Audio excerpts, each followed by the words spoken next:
अस्सलामुअलैकुम। Pakistan drama world में आप सबका वेलकम है। एपिसोड 21 में हम देखेंगे कि शेरशाह इंतज़ार कर रहा है घर आने का बाबा साहब का।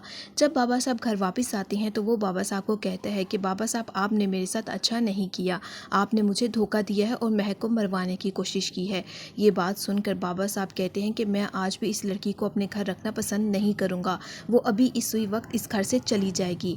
ये बात सुनकर शेरशाह कहता है कि मैं आज के बाद महक की तरफ कोई उंगली भी उठेगी तो उसका हाथ काट के रख दूंगा। मैं लानत भेजता हूँ ऐसे ख़ानदान पर, ऐसे रुतबे पर। आज से मेरा आपके ख़ानदान के साथ, आपके घर के साथ और आप लोगों के साथ कोई ताल्लुक़ नहीं है। शमशेर बाबा साहब को कहते हैं कि बताएं महक का कसूर क्या है। सिर्फ इतना कसूर है कि मैं उससे मोहब्बत करता हूँ। आपका ख़ानदान बहुत बड़ा है, लेकिन इसका मतलब ये नहीं कि आप अपनी अना के हाथे किसी की जान ले लें। ये बात सुन के बाबा साहब कहते हैं कि मैं वही करूँगा जो मेरा दिल करेगा, मैं अभी भी इसको इस घर से बाहर निकाल के रहूँगा। ये बात सुनकर शमशेर को गुस्सा आता है तो वो महक का हाथ पकड़ के अपने घर से चला जाता है और कह के जाता है कि मैं आज के बाद यहाँ पर नहीं आऊँगा, मैं मर जाऊँगा लेकिन कभी आपके घर वापस नहीं आऊँगा। शमशेर की माँ शमशेर को रोकना चाहती है, लेकिन बाबा साहब उसे रोकने से रोक देते हैं। दूसरी तरफ शमशेर आता है अपने दोस्त शमीर की तरफ और वो शमीर को सारी तफसील बताता है। वो कहता है कि बाबा साहब ने मुझे धोखा दिया, मुझे नहीं पता था कि महक को मरवाने वाले मेरे खुद बाबा साहब हैं। शमशेर आ जाता है अपने दोस्त शमीर की तरफ और उसे कहता है कि बाबा ने मेरी ज़िंदगी बर्बाद कर दी और मैंने महक की ज़िंदगी बर्बाद कर दी है। मैंने उसे उन गुनाहों की सज़ा दी जो महक ने कभी किए ही नहीं थे। मुझे अपने आप से, अपने ख़ानदान से, अपने नाम से घिन आ रही है। शमीर शमशेर को समझाता है कि पिछली बातों को बदला तो नहीं जा सकता, लेकिन आने वाले वक्त को हम अच्छा कर सकते हैं। शमशेर जब कमरे में आता है तो महक को देख के अपनी नज़रें झुका लेता है। महक उसे देखती कहती है कि काश तुमने जब मुझे पहली दफ़ा देखा था तब भी तुम इसी तरह अपनी नज़रें झुका लेते। जिस पे शमशेर उसे कहता है कि अगर तुम जाना चाहती हो तो मुझे छोड़कर जा सकती हो, मुझे कोई इतराज़ नहीं होगा। जिस पे महक उसे कहती है कि तुम्हारे लिए कितना आसान है पहले किसी को अपना बनाना और फिर किसी को छोड़ देना, लेकिन मुझे इस बात पर इतराज़ है। मुझे मेरे माँ बाप ने रिश्ते निभाने सिखाए हैं, बेशक रिश्ते कितनी ही इंतहा को पहुंच जाए। क्या तुमने कभी उस शख्स के बारे में सोचा है जो चंद पैसों के लिए तुम्हारे घर नौकरी करता था, लेकिन तुम लोगों ने उसको मार दिया। ये सुनकर शमशेर कहता है कि मैं उस शख्स के लिए जो कर सकता हूँ करूँगा। दूसरी तरफ शमशेर की माँ परेशान है कि शमशेर घर छोड़कर चला गया है। वो बाबा साहब को कहती है कि वो महक की वजह से घर छोड़कर नहीं गया, बल्कि आपकी वजह से घर छोड़कर चला गया है। आपको चाहिए कि आप उससे माफ़ी मांगे, आपकी वजह से मेरा बच्चा मेरा घर छोड़कर चला गया है। जिस पे बाबा साहब उसे कहते हैं कि तुम बेवकूफ़ औरत हो, तुम कमज़ोर औरत हो, दकियानूसी बातों में आकर तुमने उसे सारा कुछ सच बता दिया। वो कहती कि मुझे मेरा बच्चा बहुत अजीज़ है, मैं कैसे उसके सर पर हाथ रख के झूठ बोल देती। अगली सुबह बाबा साहब जब नाश्ते के लिए निकलते हैं तो कोई भी कमरे से बाहर नहीं आया होता।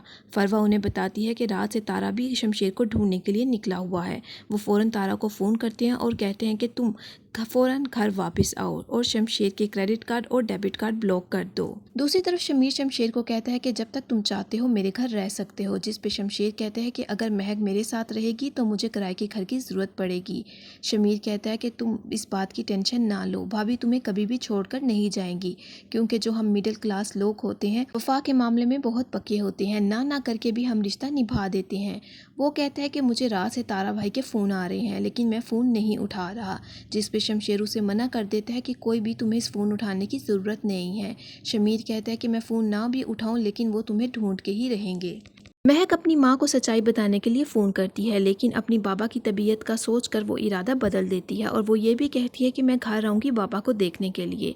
वो उसकी माँ कहती है कि घर आओ तो बाबा से कोई भी टेंशन वाली बात मत करना, क्योंकि उनकी तबीयत नासाज है, वो अभी किसी भी किस्म की मुश्किल का सामना नहीं कर सकते। और वो ये भी कहती है कि जब तुम घर आओ तो निदा से एहसन के रिश्ते के बारे में बात करना और उसे समझाने की कोशिश करना। दूसरी तरफ तारा ने शमशेर को ढूंढ लिया है। वो शमीर के घर आ जाता है और शमशेर को कहता है कि घर चलो, महक को लेके मैं बाबा साहब से तुम्हारे लिए बात करूंगा, जाके तुम बाबा साहब से माफ़ी मांग लो। शमशेर ये बात सुनकर हंस देता है और कहता है कि इतना सब कुछ होने के बाद मैं बाबा साहब से माफ़ी कैसे मांग लूँ, मैं कभी भी माफ़ी नहीं मांगूंगा। तारा कहता है कि अगर तुम घर नहीं आना चाहते तो तुम्हें मैं एक बात बता दूँ कि बाबा साहब ने तुम्हारे सारे क्रेडिट कार्ड और डेबिट कार्ड बंद करवा दिए हैं, तुम पाई पाई के मुहताज हो जाओगे। ये बात सुनकर शमशेर कहता है कि मैं पाई पाई का मुहताज होना मुनासिब समझूंगा, लेकिन बाबा साहब का मुहताज होना कभी भी नहीं। ये कहकर वहाँ से चला जाता है। शमीर आता है महक के पास और महक को कहता है कि शमशेर बदल चुका है, वो आपसे बेहद मोहब्बत करता है, आप उसे एक मौका दे के देखें।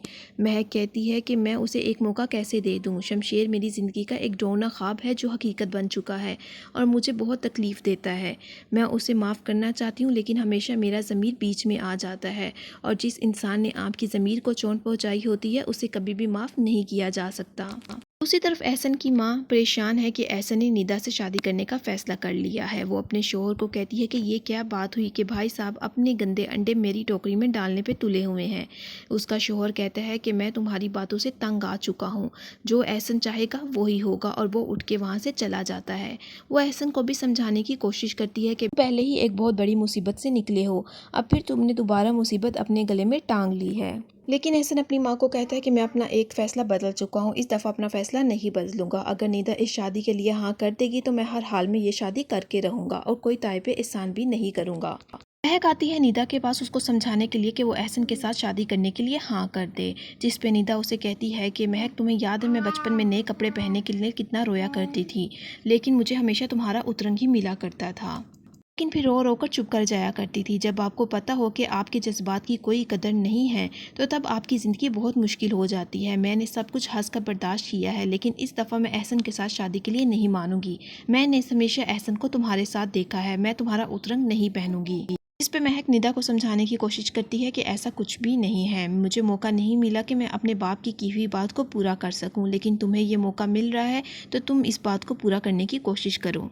उसी तरफ शमशेर महक के माँ बाप के पास आता है और उनसे माफ़ी मांगता है और उन्हें कहता है कि अगर आप चाहते हैं तो मैं महक को छोड़ दूंगा। ये बात सुन के महक का बाप उसे कहता है कि तुम महक को छोड़कर तुम अपने आप को तसल्ली देना चाहते हो या फिर सज़ा।